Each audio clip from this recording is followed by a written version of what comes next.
Okay. Well, thank you, everybody. Welcome. Thank you for joining us for today's webinar. Excited to be sharing with you today's topic. We're going to be talking today about intangible assets and how to harness the power of measuring intangible assets to enhance your organization and your brand. So really excited to have you joining us. As we get started, just want to tell you a little bit about who we are, the presenters. So myself, David Vigil, I'm with Bureau Veritas. I've been with BV 14 years. I've had a variety of roles. I'm a senior director here. So my career has really circled around certification and management systems, so ISO standards. So when this opportunity came up to collaborate with the Voss on this topic, I was really interested to find out more, and it's been quite a journey. So today we do have with us presenting Edgar Baum, and he's the founder of Avasta that worked a lot on this standard for intangible asset valuation. Um, Edgar, I don't know if you want to say a few words about yourself. Sure thing. Thank you, everybody. It's a pleasure to meet you and to have you on this webinar. And if you're watching the recording, thank you for watching the webinar recording as well. It's been an honor to work with Bureau Veritas and getting this out of a standard state, migrating it from teaching this academically for quite a few years now into a way that enterprises can apply it internally. So we look forward to sharing about this with you today. Back to you, David. Thanks. Before we really get into the presentation, we did want to tell you a little bit about our organization. So just a little bit about Bureau Veritas. Just go over this eye chart really quick. One thing to know about Bureau Veritas, it's a big organization, right? We're in the field in the area called testing, inspection, and certification. We're one of the largest in the world to do this. And basically, we do it all over the world. You can see a global presence there.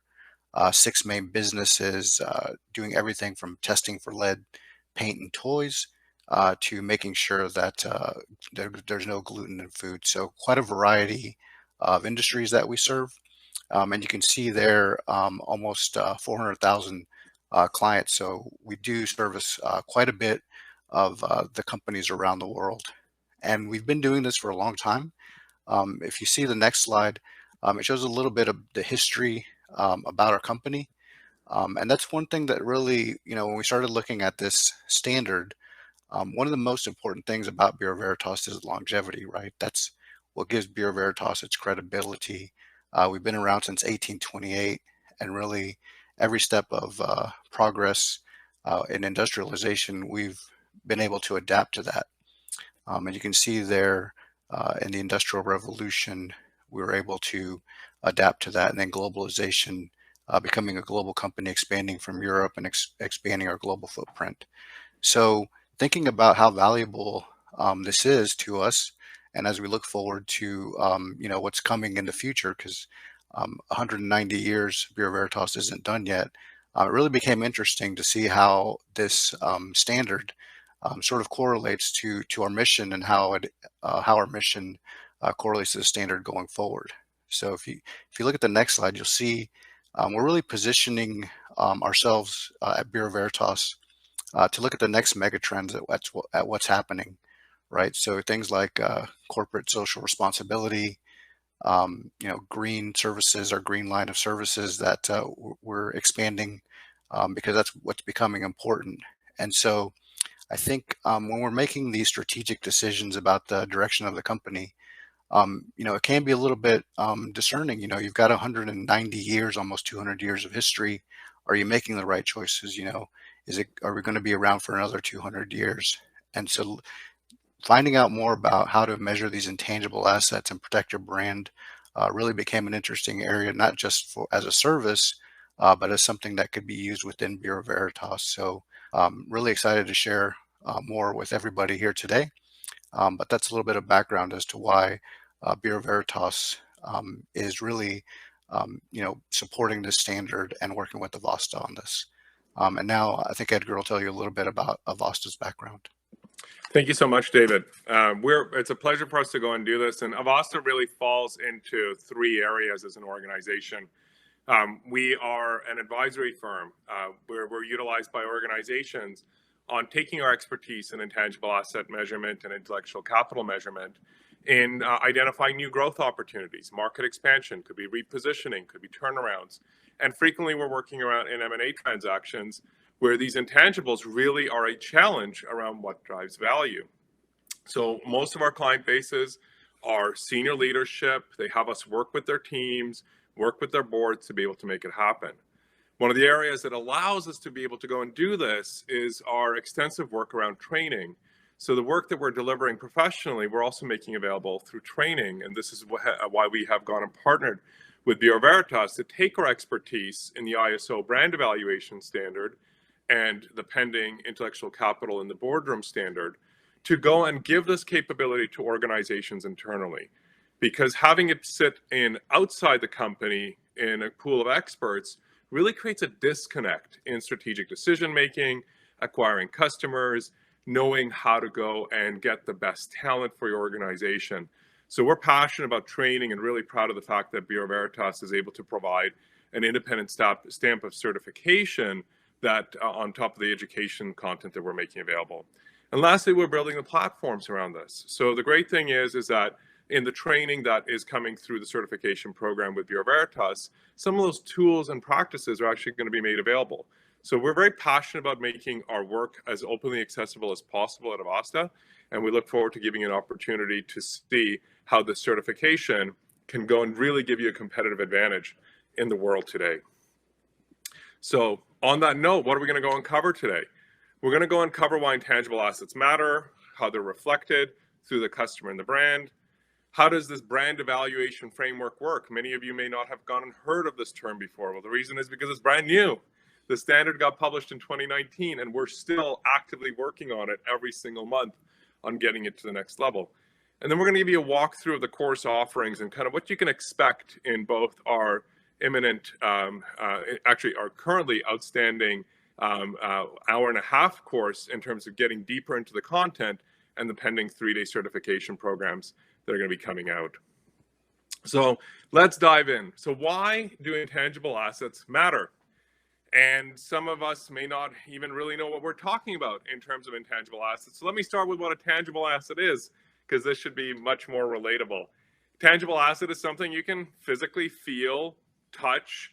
From a business point of view, it has some kind of a monetary value. We don't just toss it away for scraps. And it's something we're very inclined with. That cup of coffee is tangible. That car you're driving is intangible. The plane you're on is tangible. The laptop that you're watching this webinar on is tangible. And you can really relate to it. You can count them. So that makes tangible assets very straightforward. You can walk into a warehouse and count how many pieces of equipment are there. However, this is not where the value in a lot of companies today is being created. What's happening is that the value today is being created from intangible assets. So by definition, they're not physical in nature, but we are very much able to go and interact with them and relate to them. So this presentation is technically intangible. It is sitting in the computer, probably in a cloud somewhere. But when you go and print it out physically, it becomes a tangible asset. So notice the borderline that we go and have between the two. So what are we talking about here with this certification program with Bureau Veritas, and how do brand and intangible assets come together? So brand actually bridges both worlds from the customer's perspective. I suspect if you look at yourself as a customer, right, you can go and see that there's things that are very straightforward to go and interact with and touch. You go and buy a vehicle from a car manufacturer, it's a tangible brand. But the experience of driving that car, that's the intangible piece. So tangible assets, easy to measure, standard accounting has formalized it, does little tweaks every once in a while, and we have a straightforward process for it. Intangible assets are a real head scratcher for accountants because they're using practices and methods and standards that were developed 140 years ago. We've never really gone and figured it out for intangible assets, and it's become critical the past few decades. And the accounting industry is behind right now on coming up with this, but businesses are starting to be driven primarily by intangible assets. So in response to this, we went and created the standard. It's been in development since 2014, got published in 2019, and we now have the ability to leverage many implementations since then to give you the expertise that becomes available through this certification practice that's there. So the key difference that's here from the brand evaluation framework is it is looking at your companies and its offerings, whether intangible, customer service, what it's like to buy online, or the tangible assets, the physical goods that you might get, or the physical places where you might consume, but from the customer's point of view. A business operationally puts things into silos, back office, operations, sales, marketing. But think about it for yourself for a moment as a customer. Do you distinguish between back office and the marketing advertising and what the CEO went and said and what the press release went and indicated, how the news covered? No, it's all the same thing to you. So we're here to go and show you how to measure that sufficiently so that you can make better business decisions. So, question for you, and you're going to have more than one in this presentation today. What percentage of the Standard & Poor's 500, so the 500 largest companies in America, how much of their value was intangible 50 years ago? So not comprised of the physical aspects of their business. So if you went and selected A, 15%, you're right. So 50 years ago, the value of the U.S. economy was 85% physical as perceived by shareholders and as recognized by accountants in transactions. Now, if we look to last year in 2020, what do you think we've grown to? If you chose 90%, you're in the minority. Very few people realize that 90% of the Standard & Poor 500 today is 90% intangible. So why is that so critical? Because we don't relate to it that way. We take a look at share prices, market capitalizations, we take a look at business plans and proposals, and we're not running the business from the perspective that it's actually 90% intangible. There are a number of companies that are being created in the past 10 years that are essentially 100% intangible, because human beings that work for a company aren't tangible assets. The expertise that's in their heads are intangible assets. And we're going to get into how to go and highlight that. So we're going to give you an example of a brand that you probably recognize that has both a digital and a physical presence, and it's Microsoft. So earlier this year, Microsoft hit a market capitalization of $2.1 trillion as the value for the business, as the shareholders agreed is how much the company is worth at that time. Now, how much of Microsoft is tangible and how much of it is intangible? Well, let's start by taking a look at the difference between what the shares are worth and what the balance sheet goes and says. So their financial statements, what is actually on their balance sheet, is a fraction of that amount. In fact, the tangible assets on that balance sheet are only $70 billion. So Microsoft, on its financial statement, says we own, out of $2.1 trillion worth of market value, about $70 billion worth of physical things. It's not a lot. And on their balance sheet from making acquisitions and things like that, they're like, hey, we have $230 billion in intangible assets. So we're worth $300 billion according to our accountants, yet our shareholders are saying that we're worth $2.1 trillion. That's the problem that we're solving for. That's why the standard exists, is so you can get a real understanding of how the heck do we get to this value for all intangible assets. Because if a company like Microsoft can have 96% of its value in non-physical things, how can you make better decisions?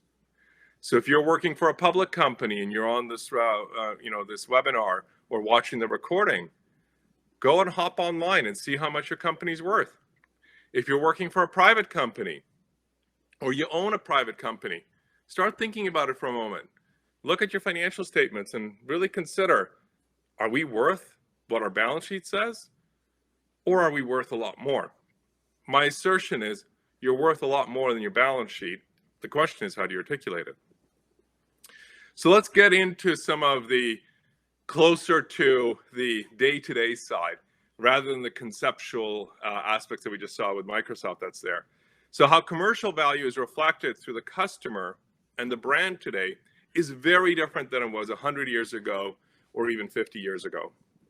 So just take a look at this scene.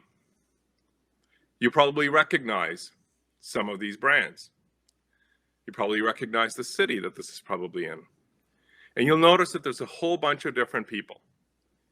Now, if you look at it from the perspective of the brand evaluation standard and what the certification enables you to do, is you'll notice I have a bunch of different people here. Well, guess what? Those people have value. They have perceptions. They have behaviors.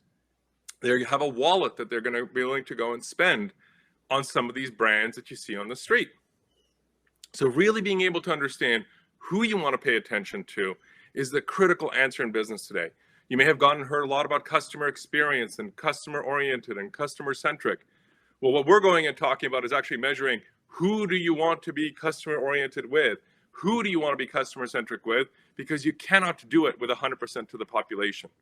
Then you just really are the weakest flavor of vanilla. Now, you may also go and recognize this brand here, Sephora. Well, guess what? Sephora was acquired, and the brand was acquired, the business was acquired, and its capabilities were acquired. That comes into brand. How do you convey that value? How do you know whether you paid too much or didn't pay enough when you went and bought it? And you wouldn't know walking down the street that Sephora is an acquired brand unless you went and knew about it. And then here's another one. Here's Sunglass Hut. Sunglass Hut licenses their brands. So, and they license their brands sometimes to small businesses, individuals who go and set up shop and license so that they can go and buy in the sunglass inventory from the parent company, and then they go and sell it themselves to consumers such as yourself. How do you figure out what should be that relationship between them? So those are kind of the three critical practices and principles that is there. How do you understand your customer base? So it's from a strategic point of view. You can figure out who's left to acquire. How do you plan your budget? And the goal is you want to find your highest value customer. Second one's transactional. You want to be able to figure out how much your company's worth if you want to buy it, or you want to invest in it, or you want to sell it, or you want to be able to go and set up a commercial contract with somebody else to go and buy their branded inventory. So the goal is to measure your intrinsic commercial value in a transaction. And the third one is, how do I manage my relationships when I'm licensing my brand, when I'm co-branding it, when I'm franchising it? And the goal is to make sure that the people that you're doing this with don't screw your brand up for you as licensees. So, and should we be even licensing with them? Are they going to manage our relationship with our customer base properly? Because we don't get to control what they do day to day. So here's the three core applications of the brand evaluation framework and the standard. But the goal is to do it from that customer in point of view. So if we look at the strategic standpoint, there's, historic ways of segmenting the market. A lot of these frameworks were developed decades ago, if not a century ago. We would take a look at people and segment them by age, and we would make broad sweeping statements that people, young men 18 to 25, they go and think this way and buy that way, and this is what they like to do and what they don't like to do. And you might have gone and yourself been an 18 to 25-year-old man and really gone and questioned that, well, I don't behave like these people say I do. Or you might be a 25 to 29-year-old young woman and you get classified as being a certain way and liking certain products and watching certain shows and participating in certain behaviors. And you're like, you didn't relate to it. And we did go and have those types of segmentations. So these 10 elements that you have here were actually pretty standardized for the past 60, 70 years. In fact, your credit score that you go and use to go and get a new credit card or to go and buy a car or to go and get a mortgage is still a derivative of practices that were generated off of these 10 principles over 50 years ago. And we've not really gone and updated them or upgraded them. And you might wonder, I'm like, does this really impact my credit? How did they come up with this? So this psyche, this mentality has continued because we haven't gone back and seen, should we be doing it this way? And that's the power of the brand evaluation framework and what we have going on here. So what are we doing with the brand evaluation standard in solving for this? So if we take a look at the marketplace, you don't have one customer, you have thousands, millions, tens of millions, billions of customers. And each of those individual customers have some kind of a financial value to you. But those customers don't all buy for that same defined reason, right? Not all 18 to 25-year-old men buy for the same reason, or 25 to 29-year-old women. But there is a position that you as a business, as a brand owner, or as a brand manager may go and take, and you go and say, hey, we think this is valuable and you're going to buy for it. And you nail it with some of those customers. But then there's a spectrum of other reasons why people buy the types of products or services or solutions that your company and your brand offers. And they are also very valuable for you. But what is happening is that most companies ignore the signals from their customer base for why they buy the way they buy. So you might be a big fan of certain brands, but be completely disconnected from their advertising, from their messaging, from their value proposition. You would be in that blue group. If you are like, oh my God, I love this ad, I love what they're saying, they're talking to me, you're probably that tallest green bar. But notice that there's a universe of other people who buy the exact same solution, product, or service that don't buy for the same reasons as you. So what this application does is it allows you to go and figure out who is really valuable for you as a brand owner. So let's give an example here with Starbucks. And if you're from Starbucks, well, let's see how accurate we are. But here's an example of somebody who is a high value customer to Starbucks. They're going and buying 20 cups of coffee, spending $6 each cup. They're probably buying 11, 12 months of the year. They're spending over $1,300 a year on Starbucks.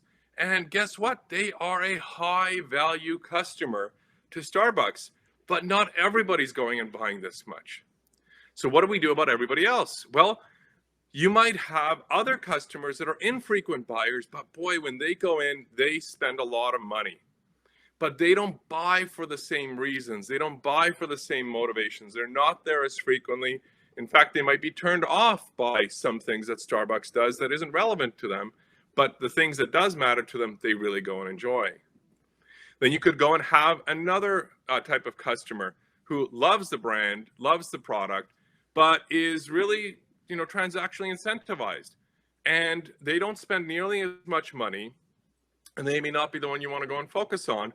And then you go and have people who might never consume coffee, but they may still be a Starbucks customer. So how do you go and balance this? How do you find out how many of these people there are? Well, this is what the brand evaluation standard and the framework and the tools within that enabled you to figure out. And who is your highest value customer in that highest customer value tier is not necessarily as you went and said, it's as you said and as they say coming together. But it may not be for what you thought. And that's what is the real power of this tool, is to find that best fit with your customers in the market. So you can go and get into this ideal scenario where, like, okay, so we have customers that are worth $1,300 a year, $300 per year, $20 a year, $150 a year. How should we go and allocate our budget, and against what? So what the framework enables you to do is to highlight how to allocate your budget based on value, market penetration, the different types of activities that stimulate them to come and buy, the loyalty programs that may be there, whatever it is for your business, you're able to figure it out. And you'll notice here, very little emphasis is going towards that lowest customer value tier. And the reason for it is it's too expensive to focus on them, to have them spend less than $20 a year with you. Now, you can go and apply this for so many other areas, as you can imagine. And that's really for you to go and discover and explore out of the certification program. So here's an example of these value tiers that is there just around going and doing takeout coffee. So if you've gone and seen market research before, some of this may go and seem familiar. But what's very different is you'll notice we're not looking at demographics. We're not talking about men and women. We're not talking about income earners. We're not talking about whether they have a degree or not. We're not talking about whether they have kids or not. We've gone and figured out what is the highest value customer tier and what motivates them. And as you look at the screen, you might go and see, wow, the highest value customer tier is noticeably motivated by packaging. They're actually not as motivated about order speed. They're much more motivated about mobile ordering. So these are things that are important to go and take a look at as you're going and planning your business. Now, you might have had a different hypothesis, or Starbucks may have a different hypothesis as to who their highest value customer is. But what we've gone and looked at here, just as an illustrative example, and we did go and do this work ourselves with the customer bases, is we did go and discover that this is what was the motivation for them. And you'll notice that people that are in quadrant 2, who don't buy nearly as frequently, who aren't as financially valuable, really have different motivations or different things that matter to them for why they go and consume at Starbucks or somewhere else.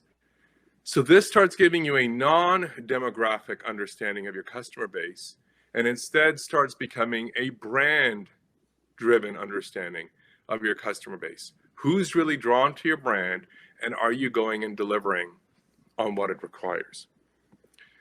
So let's pivot to how we go and address the transactional side in a brand evaluation framework. So I want to really emphasize this. This is not about going and doing a brand valuation or a business valuation. This is about going and trying to understand some other things. A lot of the valuation side historically has been driven by stock prices, historic accounting, discounted cash flow. And what has happened is that 90% of M&A transactions fail to hit their value target. So where does this brand evaluation standard and framework come in? Well, what we're trying to go and figure out is how much should we pay for the shares of a private company? And what we're going and highlighting here is that the value of that company is its ability to retain and acquire more customers in the future. And it may require investment that that private company doesn't have. So you can use this framework to figure out is how much opportunity is left for this company in the marketplace, or if it got integrated into your company, how much more value would it go and have? And again, this is to go and take you from a 10% success rate to a much higher success rate in being able to acquire companies and integrate them. If you're a seller, you want to be able to maximize your value, right? Going to my statement before, your balance sheet doesn't tell you what the value of your business is, something else does. And that's your customer and their interest and willingness to go and buy your products and solutions and go from there. If you're doing it for public companies, you might want to go and apply similar methodologies. Public companies have, public data to refer to better than private ones, but how can you figure out how well they're going to go and perform? Well, if you think about it, any revenue that is generated by a company is because they had a customer base that went and bought from them and continued to buy from them, or new customers that they continue to acquire. If you don't have customers, you don't have business, and you sure as heck don't have a brand. So for a public company, what's really critical is to be able to figure out is, how do I make a decision around their potential in being able to continue to acquire customers and retain them? And what are the signals that you need to know that things are working? And if you're selling a public company, it's the same thing. Will we perform better for our shareholders by being bought by somebody else who may be able to do the investment or may have the customer base that would want to buy our products, but we don't have the distribution or other drivers that are there, but we do have the brand that would make the difference. And we want to kind of highlight why this is so critical to go and have from a transactional point of view in managing your relationship with your shareholders as a company. So here's a prominent company that was doing extremely well. They went and hit $75 per share in mid-2018, and they were sustaining a 20% quarterly growth year over year. It's like one of the magic sweet spots of being a public company and having investors and analysts go and pump their money into you because you have so much promise because you keep fulfilling on that promise. But they've been growing this way for some time. So as a buyer, you want to know, should I buy? If I own the stock, should I sell? Is it still going to keep going? How do I go and figure this information out? So in late 2018, they went and announced that they had achieved an 18% quarterly growth. That's fantastic. Look at that. They've continued to grow. So wait a second. Now what should I do? Should I keep buying them? Should I sell? Well, here's the weird thing, and it happens not just with this company, but numerous companies. Their share price, they reached 18% growth instead of sustaining 20% or better as they had for many quarters. Their stock plummeted and it has not recovered. So why does a 2% slowdown in growth lead to a 40% decrease in stock price? And the reason is that the leadership team did not recognize that as they were growing, they were running out of customers to grow into. And their existing customers only had so much that they needed to go and buy from this company.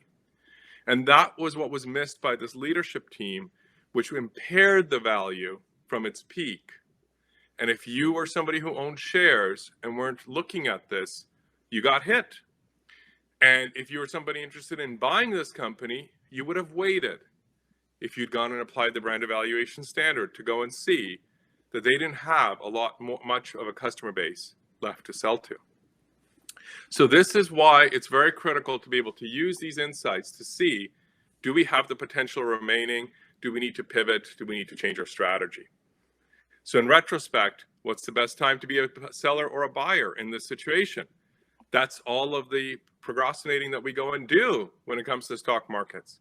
But now what we go and have here as a tool for management and executives is to anticipate slowdowns that might be there in our growth and our customer base acquisition.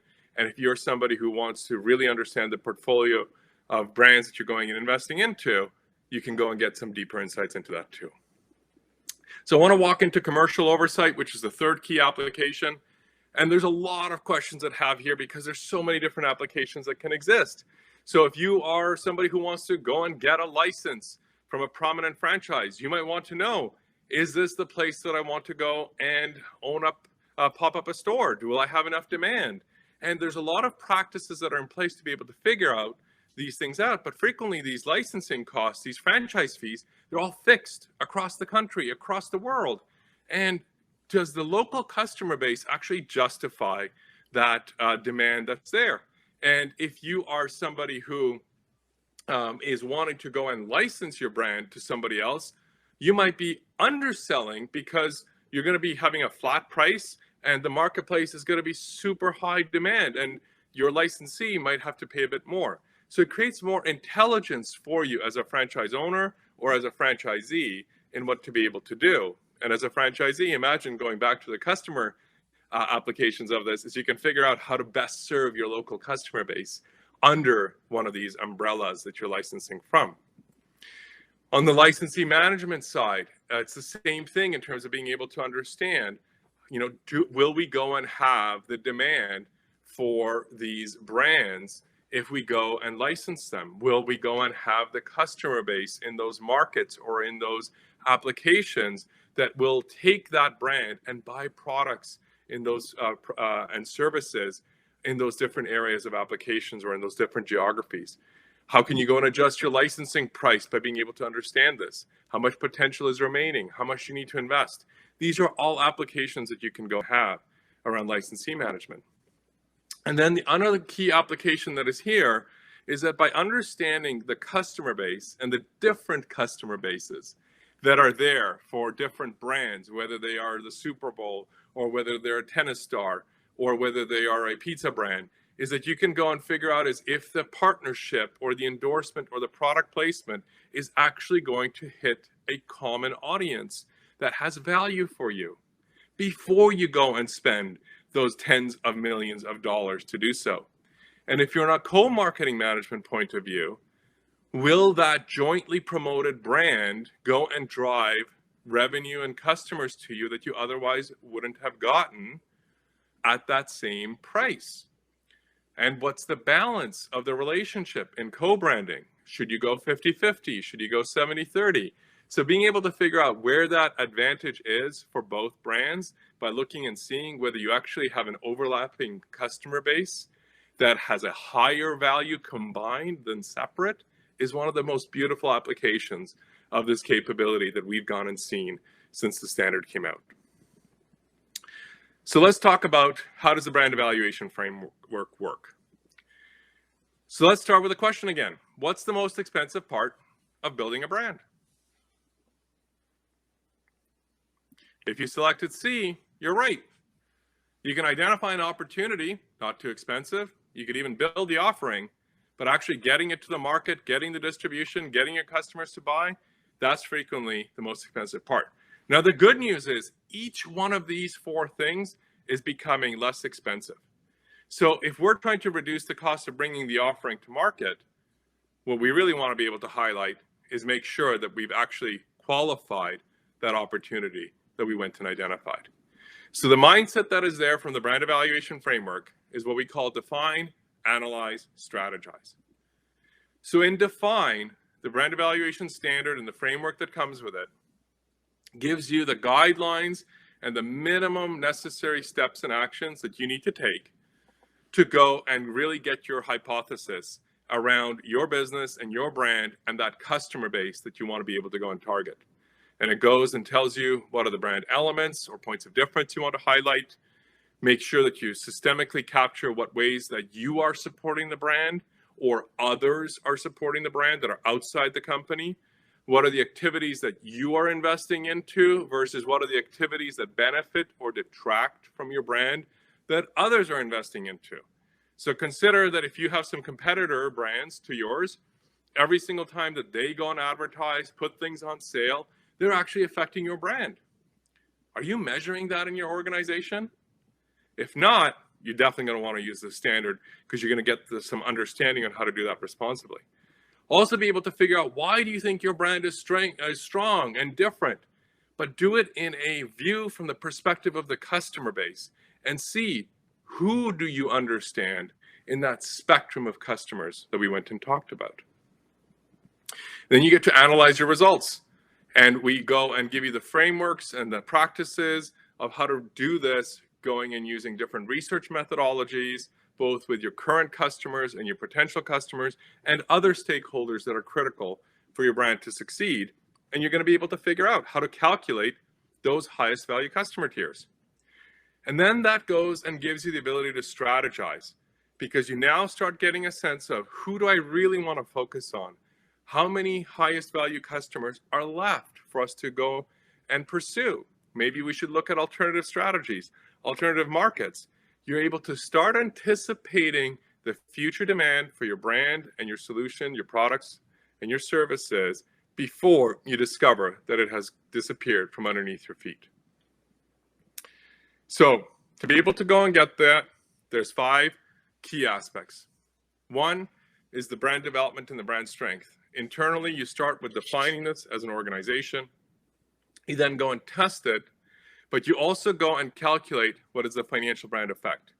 Who is actually valuable to us as a customer, given the resources we have as a business, the strategy that we're pursuing, the restrictions that we have, the competitive environment that we have, and you're able to thread that needle, and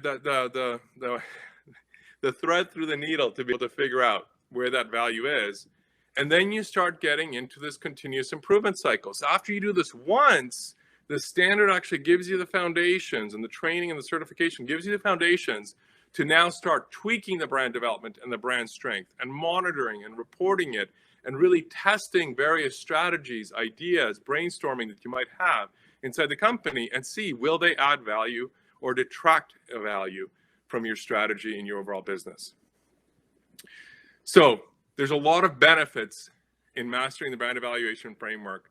And what we really want to highlight is that this course is not just for marketers. It's not just for brand managers. What we've gone and seen is the diverse range of people who've gone and benefited from it in the past 2 years. And there's cross-functional teams that really go and drive this.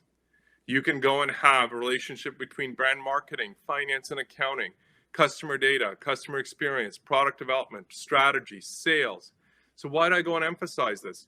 Because every single one of these functions or silos in an organization all really go and drive directly or indirectly the acquisition and retention of customers. And what we're able to go and highlight is some of these interrelationships. So if you are from brand marketing and you're wanting to articulate to finance and accounting the long-term impact or the medium-term impact of where you're going and wanting to spend your money, you're able to. If you're going and looking at it from customer experience and you're leading that on behalf of the rest of your customer experience organization, you'll be able to get some insights as well, and being able to go to strategy and sales. So you're able to highlight, when are you going to go and generate profit from your activities? What's the best course of action for you to take? Customer experience leader going and doing this, you're able to go and demonstrate what is the spectrum of customer experience drivers from the customer's perspective, and see, are you any different from your competition? Are you providing the best customer experience that's out there? Is it driving more customers to you? Are you losing customers, and why? So that's the strength that's here. And if you're working with strategy, sales, brand marketing, you're now going to be able to figure out where are those highest value opportunities in the market that you have not been paying attention to because you just didn't know that there were those other customers that wanted to buy your types of your products and services and buy your brand, but you were just not paying attention to them as much as you could. So those are the benefits that are there for you. So we'll walk you through some course offerings to give you a sense of what's there. So we have the introductory course out now. It's a pre-recorded session. It's going to be an expansion on this conversation that you have today, deeper examples, how does this work, and be able to figure that out. We also have the 3-day practitioner course that is coming out, and you'll be able to get a real understanding of how do you go and audit, how do you understand your brand for yourself, on behalf of your organization, with your team. It's not something you do by yourself, by the way. The advantage of the certification program is that it's done as a group in the enterprise, if at all possible, so that you can get that cross-functional understanding as a business and be able to go and apply that brand evaluation framework to your company. And you'll see that you'll be able to learn about brand development, brand strength, how to be able to calculate what a wallet is. So we're used to a financial wallet. I have a certain amount of money I can spend on a product or service. But take a look at other things such as attention wallet or time wallet. Are these things actually things that are relevant to your customers or not? And how are you serving those? And then you're going to be able to go and get these audits done and really get an understanding of yourself newly and see how aligned you are or not within your organization using the templates that are available. And then we go and have an additional, and then within this, there's applications to marketing, finance, operations, strategy. You can go and take a look at, from a marketing campaign point of view, you can determine if the analytics tools that you're using are sufficiently accurately financially, and to be able to go and see from a strategic point of view, what's next? What is the best strategy that we can pursue given our market?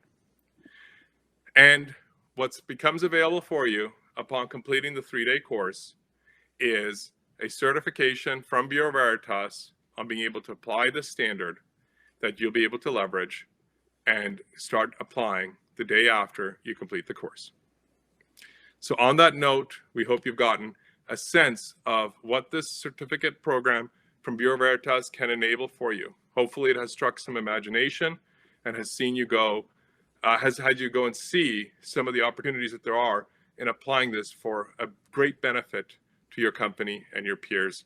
It has been a pleasure to be with you today.